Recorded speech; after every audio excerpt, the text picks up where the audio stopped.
Coming up, yet another college campus shooting, this time in Oregon. We'll have the latest on the casualties and reactions from President Obama. A Mormon Family History Center is giving San Diego residents something to be proud of. More on this later. Last night's NFL matchup went into overtime. We'll have all the highlights you may have missed. And how will a hurricane in the Bahamas affect the U.S.? Fahima Pagmani will have more in weather. Newscene starts right now.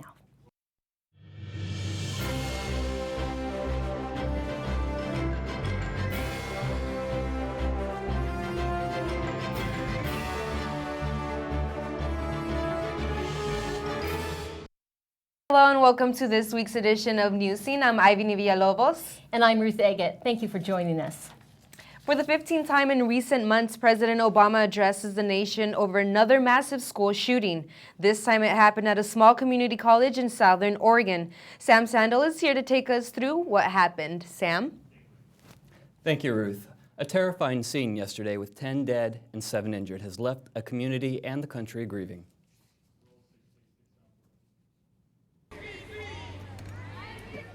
Tragedy struck yesterday on the campus of Umpqua Community College in the small town of Roseburg, Oregon, 180 miles south of Portland. Police received a call of an active shooter at 10:38 a.m. and rushed to the scene.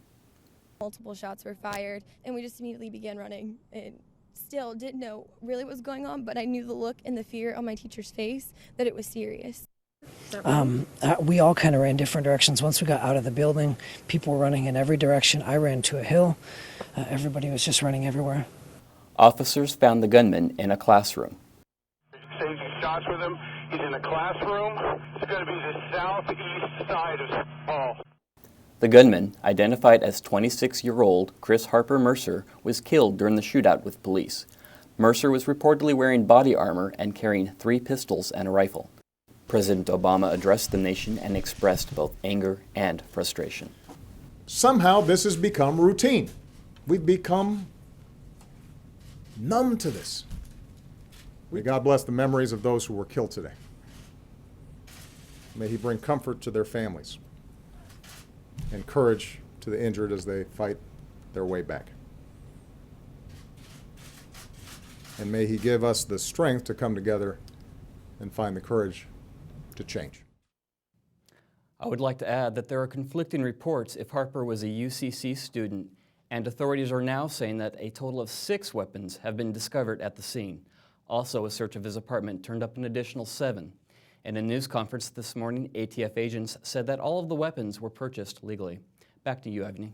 Thank you, Sam. The president of the school board is under investigation. An independent investigation was launched by the board after allegations surfaced that Marnie fostered unethical use of power last year when she initiated the suspension of principal and discipline of a counselor at SCPA. It allegedly happened following a not-so-favorable college recommendation for her son.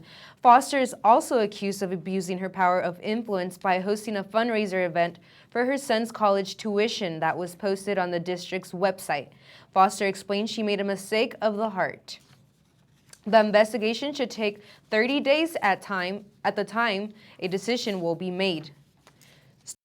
That SDSU could get expelled for refusing to remove military flags hanging from the balcony. SDSU wants the flag to come down immediately. They say the flags block visibility and are fire hazards. The students have the right to appeal the decision. However, if they lose, it could mean expulsion. Investigators are searching for a suspect wanted in connection with performing sex acts near a middle school in Encinitas. The victims were walking from Oak Crest Middle School when they saw a man in a station wagon make a U-turn and followed them. The girls told sheriff's deputies they noticed the man was touching himself inappropriately. One of the teens took out her cell phone to call her parents. That's when the man drove off. The suspect is described as a white-skinned man between 20 and 30 years old, around 6'4" with dark brown hair. Anyone with information is urged to call Crime Stoppers at 888-580-8477. And the wife of a Carlsbad school teacher and coach is now facing charges in the second degree. Last year, Julie Harper was acquitted of first-degree murder after her husband, Jason Harper, was shot in the back in 2012. The horrific event occurred in the house while their 3 children were watching cartoons downstairs. Julie Harper may have been the victim of domestic violence. San Diego activists are petitioning for Mexico to have its own standalone cottage in Balboa Park. Mexico's house has finally received permits needed for construction, which is set for spring 2016. The problem now is that it will be sharing its territory with another country, India. Enrique Morones, founder of the House of Mexico group, is fighting for Mexico to have its own cottage. So far, they have gathered more than 500 signatures. The Chargers Mobile Mammogram Day will be hosted at Qualcomm Stadium on October 8th. The San Diego County Medical Society Foundation will be making this day possible. They will be offering free mammograms to any woman in the San Diego area who is 40 years old and older and hasn't had a mammogram in over a year. Remember, breast cancer can be cured if caught early. There's always a few disagreements on Capitol Hill, but earlier this week they came to an agreement. Find out what went on later. And who will the Chargers take on this week? We will find out what to expect from Sunday's game after the break.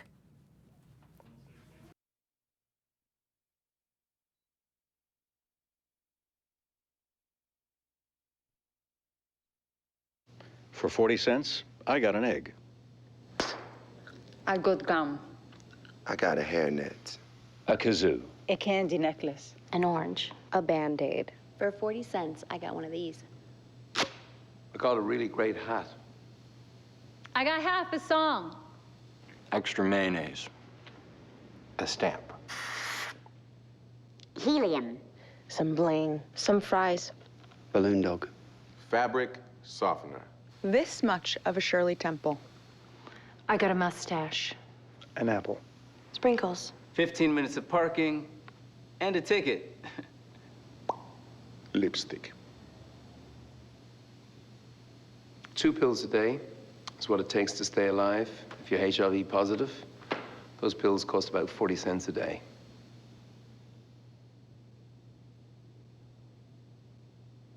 Lunch bag.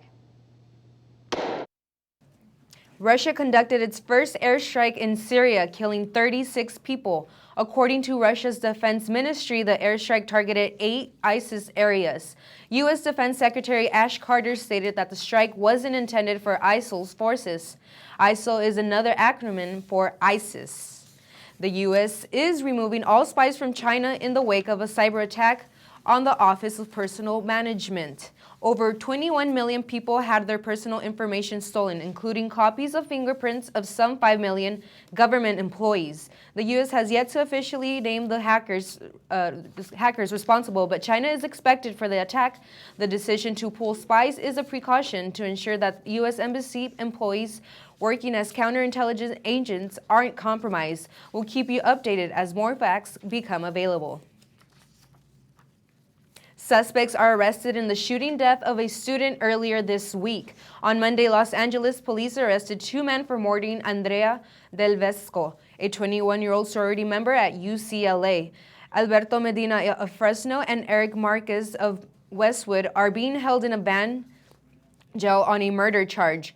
Del Vesco was found dead in her apartment in Westwood, California on September 21st by firefighters. It's not confirmed if she died during the fire or before it started. Officials searched further and linked Del Vesco with drugs, which she pled not guilty last July. The election to replace Republican House Speaker John Boehner is set for October 8th.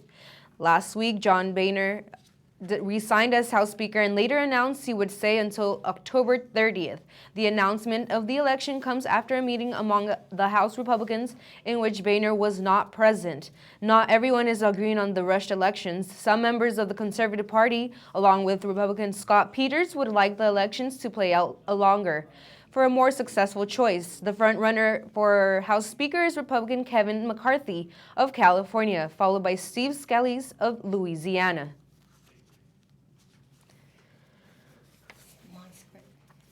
Kentucky Clerk Kim Davis confirms that she and Pope Francis met secretly during his tour in the U.S. last week. According to her attorney, Ms. Davis and her husband visited the Vatican Embassy in Washington last week, Thursday. According to Vatican officials, both parties had agreed not to publicize the 15-minute private meeting.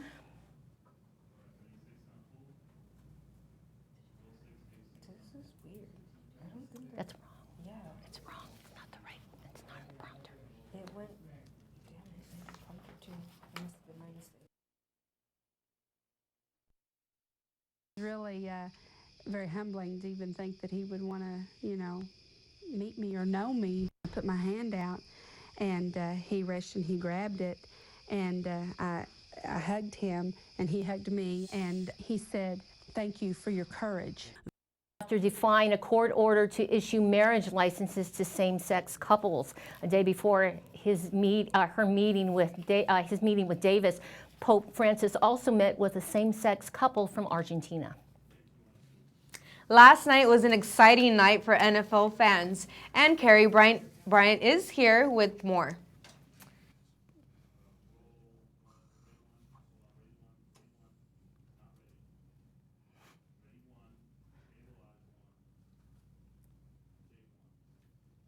That's right. Thank you, Ivany. Thursday night football, it was an exciting one. Baltimore takes on Pittsburgh in a AFC North rivalry matchup.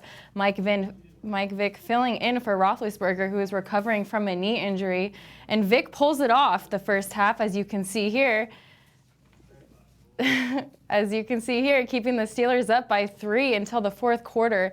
But don't blame Vick. After a second missed field goal, Pittsburgh kicker Josh Scobie gives the Ravens the opportunity to tie the game with only seconds remaining in the fourth quarter, launching the game into overtime, and no one was happy about that. But after 10 long, grueling minutes of overtime football, it was Raven kicker Justin Tucker who saves Baltimore with this 52-yard field goal, giving the Ravens their first win of the season. Final score, 23-20, Baltimore. We're going to move on to our next story. Bringing it home, our San Diego Chargers are going head-to-head against the Cleveland Browns. Both teams off to a rocky start with matching records of 1-2. However, despite Johnny Manziel leading the Browns to their first victory, don't be surprised if Coach Patine starts Josh McOwen. But whoever it is, they better be ready to take on Chargers QB Phillip Rivers, who is rumored to be one of the best quarterbacks in the NFL right now. Kickoff is set for 4 o'clock here at Qualcomm Stadium. And bringing it really local, two youth football teams have been expelled from the San Diego Youth Football and Cheer due to parent altercations. The Otay Ranch Broncos and Inland Empire Ducks have been removed from the league after opposing parents began to fight at the end of last Saturday's game. The investigation is still underway as to who was at fault and why would they even be fighting. However, this caused quite the uproar amongst other parents and children that were not even involved. The league is now being questioned, possibly facing legal actions, and we will keep you updated with the latest. I'm going to send it back to you guys at the desk. Thank you, Carrie. Well, a man discovers a long-lost ancestor who fought in one of the America's wars. We'll have his story coming up. And it's that time of year again. San Diego Film Festival is here. We will have more when we come back. On April 28, 2012, I'll be participating in the Walk to Cure Psoriasis in Santa Monica, California. Over 1 million Californians have psoriasis. As somebody who's lived with this disease for 9 years, 13 years. For 20 years, 33 years. 4 years. It has never been more important for me to find a cure. For all the embarrassing questions. For all the heartache, humiliation, pain. For all this loneliness the disease has caused me, it's never been a better time to find a cure. Your participation in this walk gives us hope, optimism, a future, confidence, that we can find a cure. That we can find a cure. So please join us. Join us April 28th as we walk for a cure. For more information, visit psoriasis.org. See you there.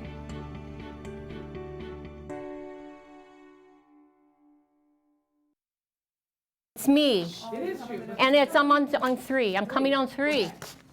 Stephanie. 3 only.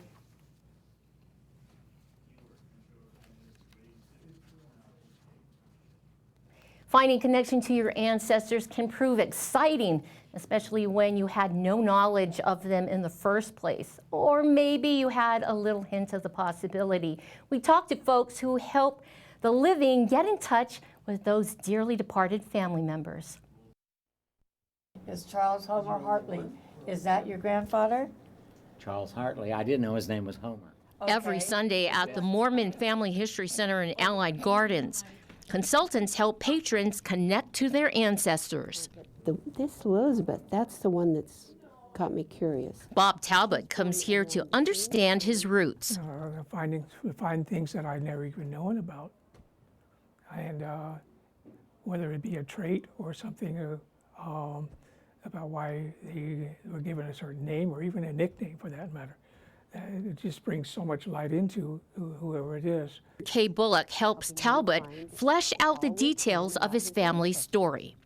One that we found that was particularly interesting was a Civil War veteran. Through document searches, Bullock found William T. Redwine, Talbot's fourth great-grandfather, a Georgia farmer who enlisted in the 39th Confederate Infantry Regiment. He joined in 1863. When he was 40 years old, he left his wife and several children at home. Private Redwine fought in the Battle of Jonesboro in August of 1864.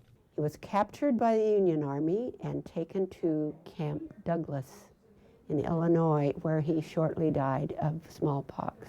But it was interesting for Mr. Talbot to find out because he did not know anything about this ancestor.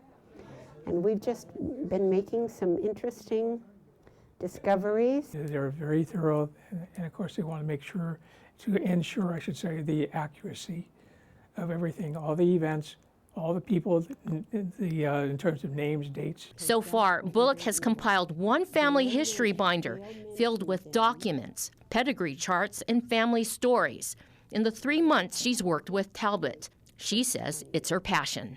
I've been doing research for 32 years on my own family.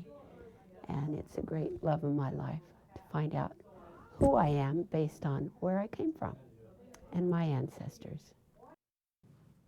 The services at the Mormon Family History Center are free of charge, and you don't have to be a Mormon to use the facility. There are other centers throughout San Diego County. For more information, you can go to familysearch.org.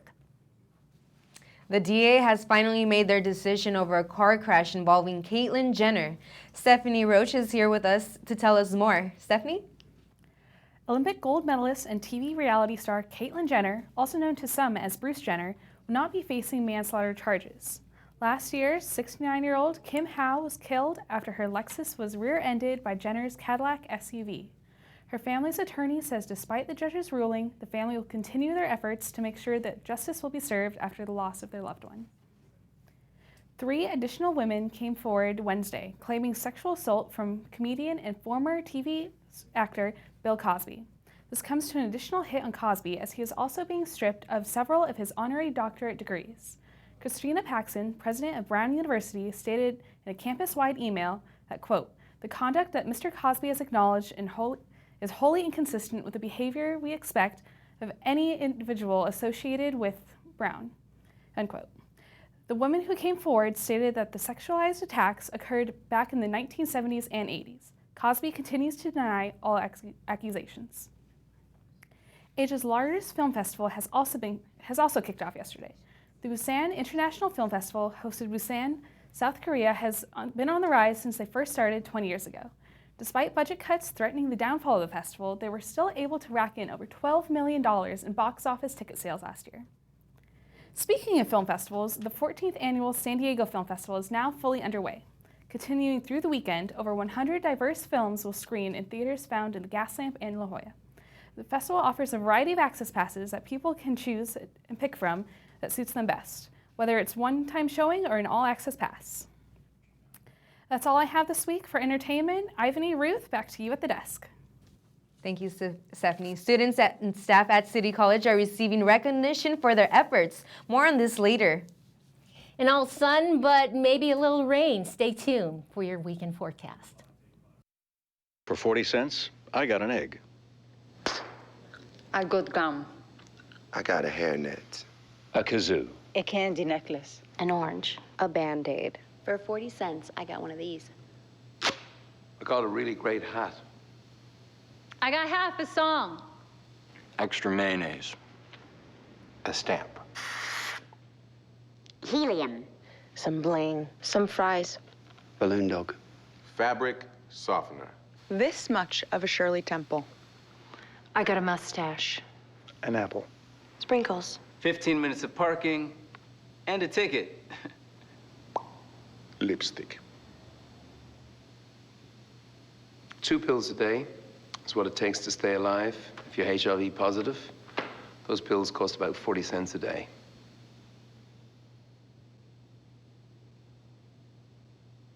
Lunch bag. Well, Fahima will have the latest in weather. So are we going to have some sun? Tell us more. Yes, and yes, and yes, Ruth. Yes, yes, and yes, Ruth. There is definitely going to be some rain, some sun, of course, because after all, we live in the finest city of America. So, of course, we're going to have that amazing weather, which is going to be awesome because if you are going to go to the beach, it's the perfect time to get a tan. But make sure that you do, have protection, have like some sunscreen. You don't want to get, cancer and so forth. So just be prepared. So today, the great thing is that we did have cooling temperatures. So instead of no more triple digits. So that's awesome. It went from 80 degrees today. And the good thing is that it was 80 degrees, but you did feel some winds, some light winds, a few breezes, and it's just gonna get better from today. So that's the great thing. So I am pretty sure that it is a Friday, so there must have been quite a few people out to one of our finest beaches, and it's just a great thing. So we are, as you can see right now, there is a hurricane going on in the Bahamas, and it is Hurricane Joaquin, not Joaquin Phoenix, no, not that actor. The hurricane is, you can see how intense it is. If you can see that it's just going very, very fast. Of course, right now you can't see that it's moving, but it went from 0 to 75, and now it's going to 125 miles per hour. And it's just amazing. Again, it went from 75, 90, 110 to 125, and 140. So you can just imagine how fast things are just going. Again, the storm started in the Bahamas. In Bermuda, there are so many schools, all of the schools are closed because of this hurricane.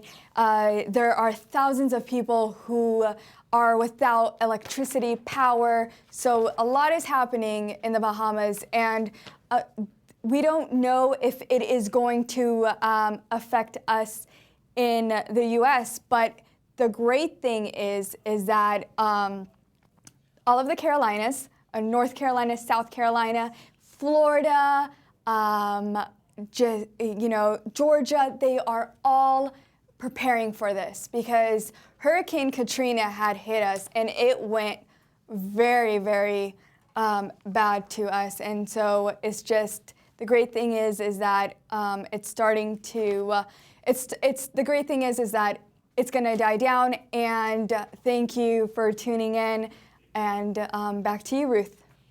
Thank you, Fahima. Well, City College journalists will proudly share their media works with San Diegans next month.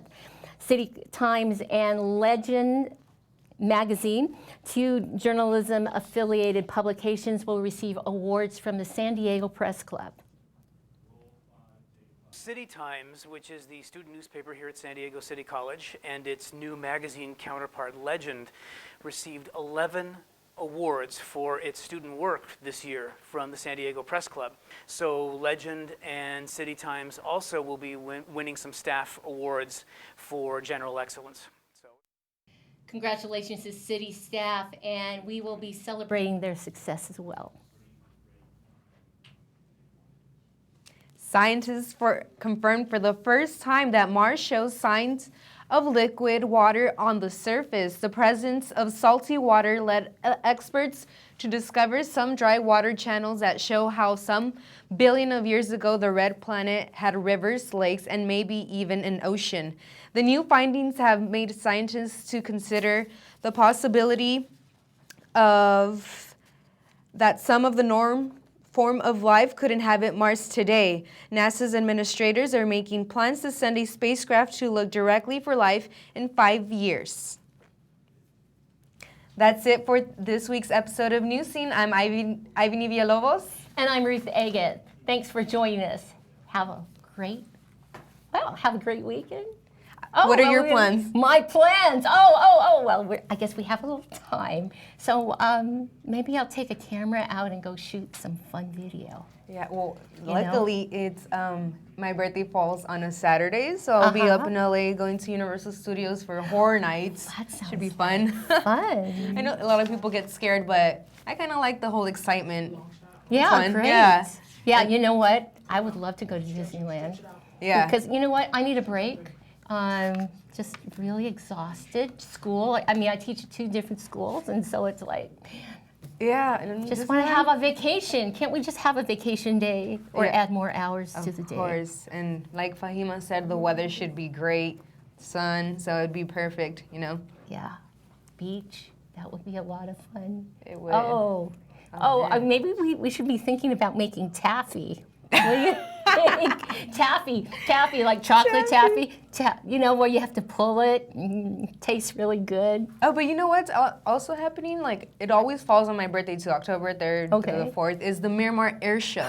The air show, we didn't even talk about the air show. Yeah, I know, but it's a fun event. Everybody goes, you know, I've never been, but it's fun. Just because it always lands on my birthday, I'm like, I'm not going to go to air show. It gets your heart going. Like, gosh, they're getting really close and it's really loud. Yeah, yeah, it's so much fun. So, what are we still having a little chat with you all? We want to say goodbye now. Yeah, okay. Well, thank you for watching Newscene again. Have a great day. This is Ivy Villalobos, and I'm Ruth Agate. Yeah. Take care. Have a good weekend.